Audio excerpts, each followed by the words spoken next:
Well, welcome to the 700 Club. On this day, 1 year ago, Israelis woke to the sound of sirens.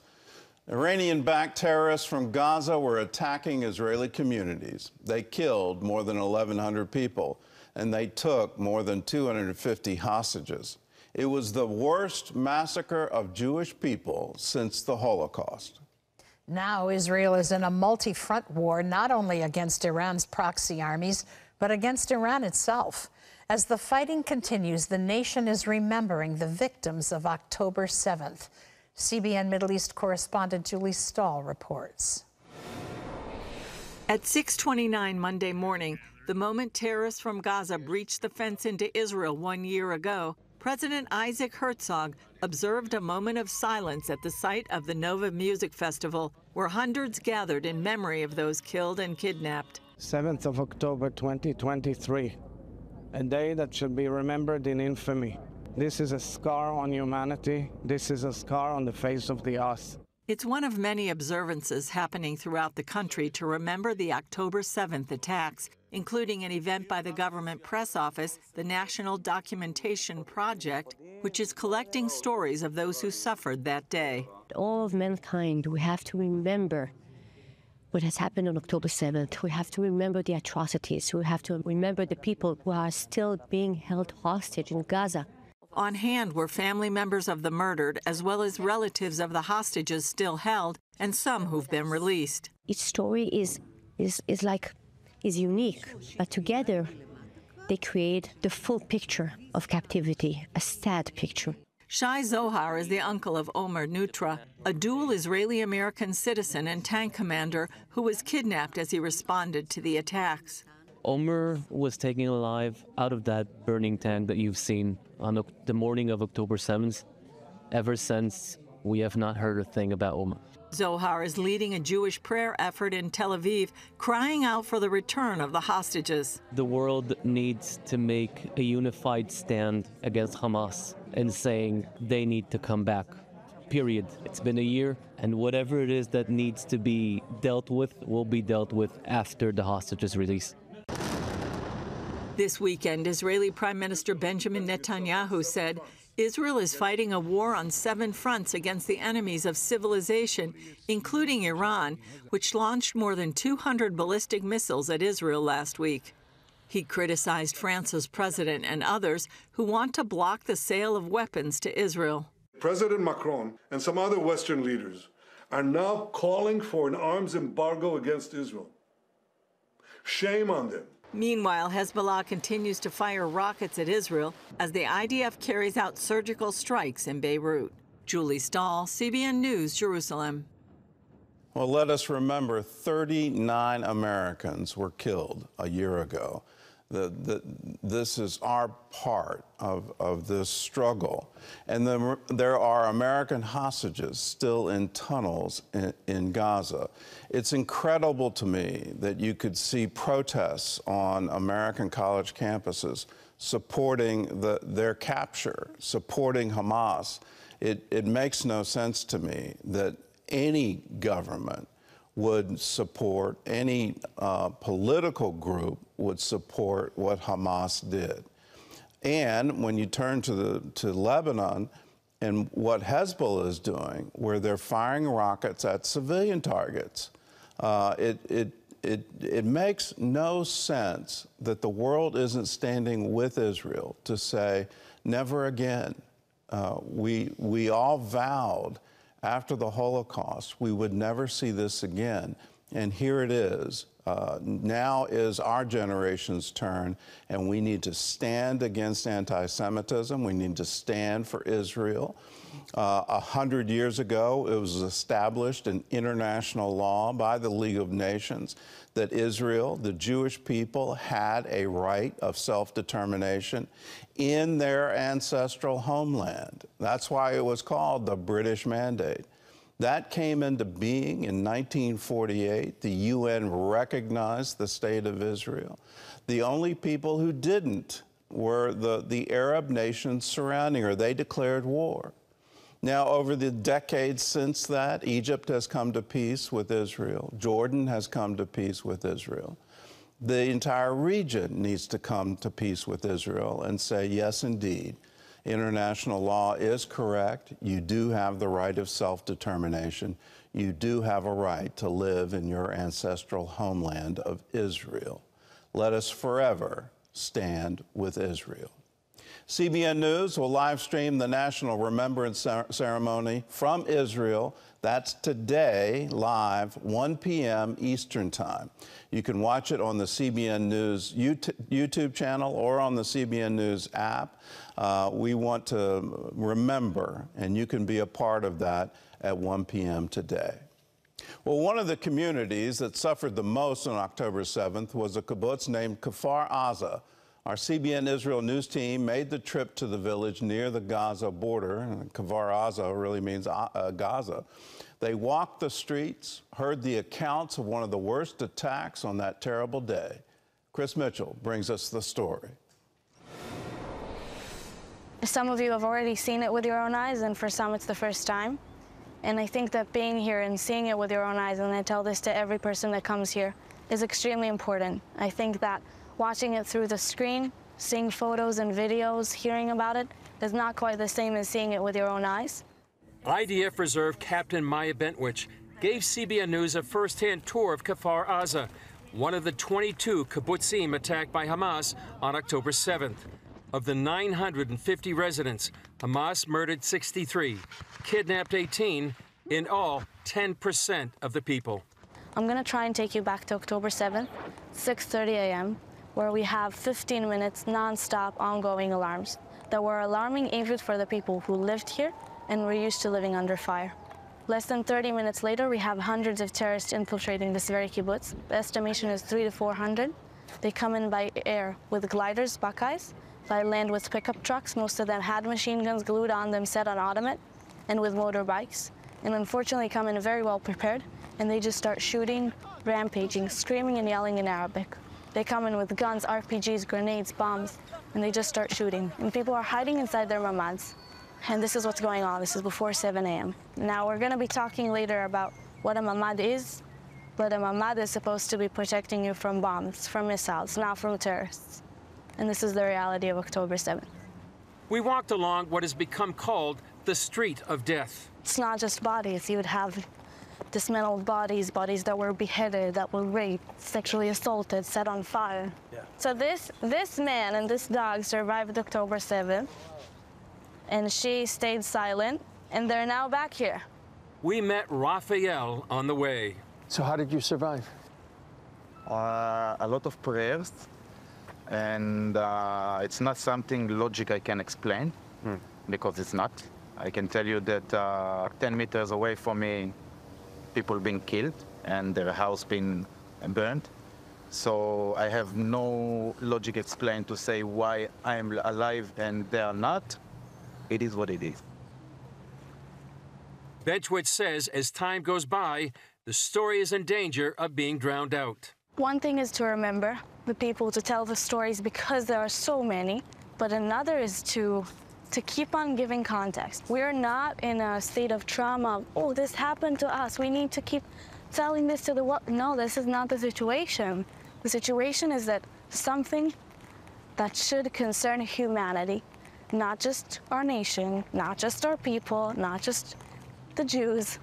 Something happened here on a humanitarian level that should concern the world. And the world is stating a lot of opinions as to what's going on around us. And I get that. But you still need the context, and this is the context. Because, like I said, on October 6th, there was a ceasefire. And on October 7th, Hamas chose to break it. Bentwich took us to a different neighborhood. And if you'd ask the residents of the kibbutz, they'll tell you it was the most beautiful neighborhood. Almost every single person that lived here and was here on the 7th was either murdered or kidnapped, especially from the strip we're just walking. And 4 out of the 5 that are still being held hostage from this kibbutz, from Kfar Aza, 4 of them are from here, from this strip. You'll see their names and faces. When you see the red writing on the signs, it means they were murdered. And when you see the yellow writing, it means they were kidnapped. With Gaza in the background, Bentwich talked about the second wave on October 7th. They were wearing regular clothes. They were not wearing the Nukhba forces uniforms. And they loot. But not only do they loot, They did a lot of the atrocious acts. They did the murdering, the raping, the sexual assault, the kidnapping. A lot of it was done by them. And then they go back. But the message you still see outside these apartments was not done by us. Most of it was not done by the terrorists. It was done by those who came to loot, by those Gazans. Many of the people in Kfar Aza believed in peace. We're talking about people that would go at least once a week to the Gazan border to pick up sick kids and women who had cancer, drive them to hospitals in the center of Israel so that they could get proper medical treatment. With their own cars, they didn't get paid for it. They did it out of the kindness of their hearts and out of the need to build a better future because they believed in peace. We talked with Bentwich about her calling. I'm honored to be doing this because I think it's important for people to see it, and that as time goes by, it gets harder to see it and to understand, and especially what the world is getting, so we need to get it out there. Every person that comes here, I tell them when they finish here, and I'm going to say the same thing to you, that you're now ambassadors. You're not just a part of our heartbeat, you're now ambassadors, because seeing it with your own eyes is different. Well, CBN Middle East Bureau Chief Chris Mitchell is here with us now in our Virginia Beach studio. And so, Chris, you're now an ambassador of what you saw. What has been the impact on Israel? Well, hard to describe. There was a front page in the Jerusalem Post this morning with just the banner, October 7th, 2023. And he said, 1 year later, words still fail to capture what happened on that day. People are still reeling, still traumatized, still mourning, still grieving. Many of the hostages are still not recovered of their bodies. We've talked about Israel being a family. And almost everybody was affected by October 7th. They knew somebody that was kidnapped or murdered or that was called up into reserves almost immediately. Everybody in Israel has been affected by it, including ourselves. One of the things, by going to Kfar Aza, you see for yourself exactly what happened. And Maya says it very eloquently. As an ambassador, you've seen what happened. One other thing that happened just a few weeks after October 7th is the government press office made available to all the journalists 47 minutes of raw footage of what happened on October 7th, mainly from Hamas videos or the victims or circuit, they closed circuit. broadcast live. They did. They were proud of what they were doing. After I saw that, Gordon, I really said to myself, I was coming back from Jerusalem after watching this, and I really felt the Lord said to me, honor them, because so many of these people were desecrated, humiliated, butchered, literally the bodies cut up, and just to honor them. And as it was said about our generation, as you said in your commentary, it's like our Dietrich Bonhoeffer moment for this generation. Will we stand with the Jewish people? Will we stand with the state of Israel during the darkest crisis since the Holocaust? And Gordon, you've been great. Amazing commentary for a whole year. Well, I went to Kfar Aza. I was there in March, and you're shooting a documentary, and we said, let's stop down, let's go visit. And I was in one of those houses, and the brother of one of the victims was with me, giving me the tour. And here he is, right next to the couch where his sister was murdered, and telling her story. And it's something I'll carry the rest of my life. I'm looking at the bloodstained couch, hearing her story from her brother, and then his resolve to go forward. And there's a wonderful Jewish phrase, may her memory be a blessing. Yeah. And may the memory of everyone who lost their lives on this horrible day, may their memory be a blessing, and may it give us resolve that, yes, indeed, we have to stand against this evil. The face of evil was revealed a year ago. I mean, it's pure evil. You look at Hamas, it's an Islamic death cult. And again, I can't understand anyone saying we support that. How in the world can you support that? And just the atrocities of it. So how is the Israeli public doing right now? Before October 7th, they were deeply divided. They couldn't come to a government. They had multiple elections, and it just seemed to be they were tearing themselves apart. In the current war, how has that changed? Well, I think after October 7th, I mean, what had been happening on October 6th changed dramatically. And then you saw such a unity standing around the Jewish state. You had reservists coming in. There were some reservists that came back, and their units, it wasn't 100% return. It was like 150% return, where people wanted to stand with Israel and their family.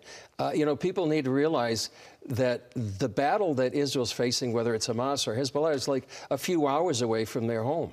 So they're not fighting necessarily for something far away. They're standing in for their families. And, you know, what you saw in Kfar Aza and what people describe and what I saw in that video, it really speaks to the fact that this is not just a physical war, but it's really a spiritual battle as well. And I think since October 7th, one thing that has happened has been people praying for Israel, I think, like never before, and they're standing with the Jewish people.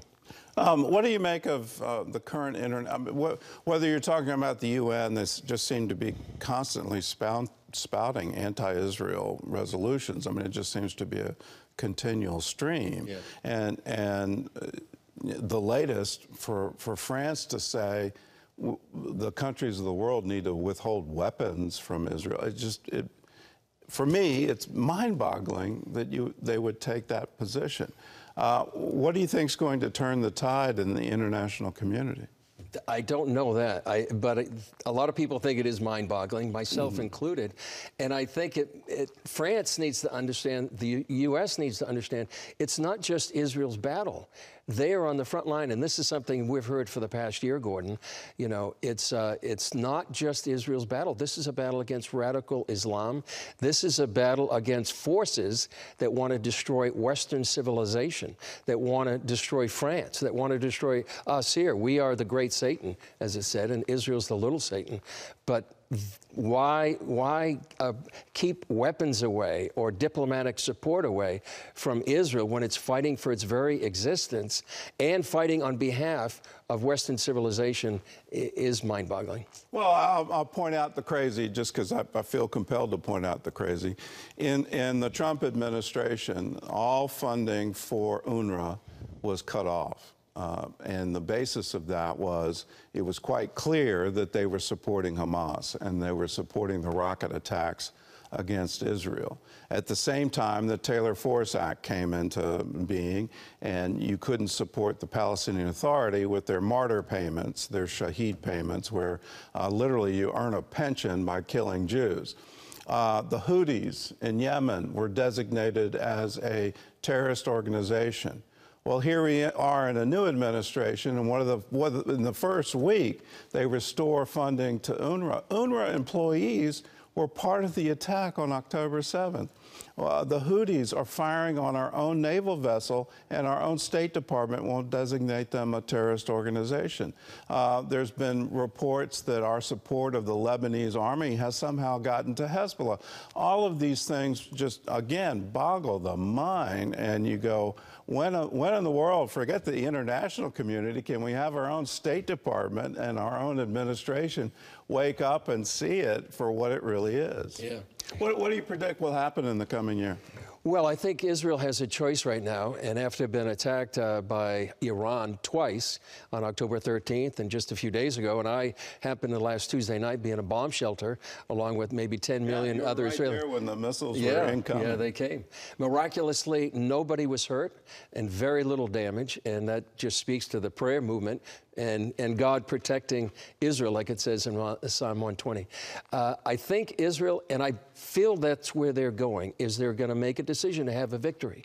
You know, they've been fighting Hezbollah or Hamas for years, but never on the way to actually making a victory. And I think they're planning, well, they're almost there in Gaza against Hamas. And it feels like they will go against Hezbollah, at least to have a security zone, a buffer zone from the Israeli-Lebanese border to the Litani River, like they had many, many years ago. Which the UN was supposed to enforce. Exactly. And they haven't. They haven't. And then the big goal is what to do with Iran. And I think that's a bit mind-boggling too, because they're asking for proportional retaliation by Israel after they've been attacked twice. So I think there's going to be something that they will do with Iran, whether it's the oil or the nuclear or even against the leadership, remains to be seen. Well, just think proportionally, if Iran launched 180 ballistic missiles against Europe, what would Europe's response be? If they launch it against us here in the U.S., well, what would our response be?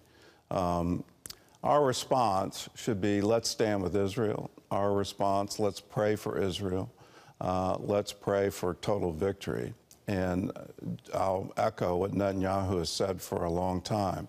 This war could end if Hamas would unconditionally surrender, lay down their weapons, release all the hostages. This war can end. The pressure should be put on Hamas and not on Israel. Well, Chris, thanks for your eyewitness account, and thanks for joining with us. Great to be with you, Gordon.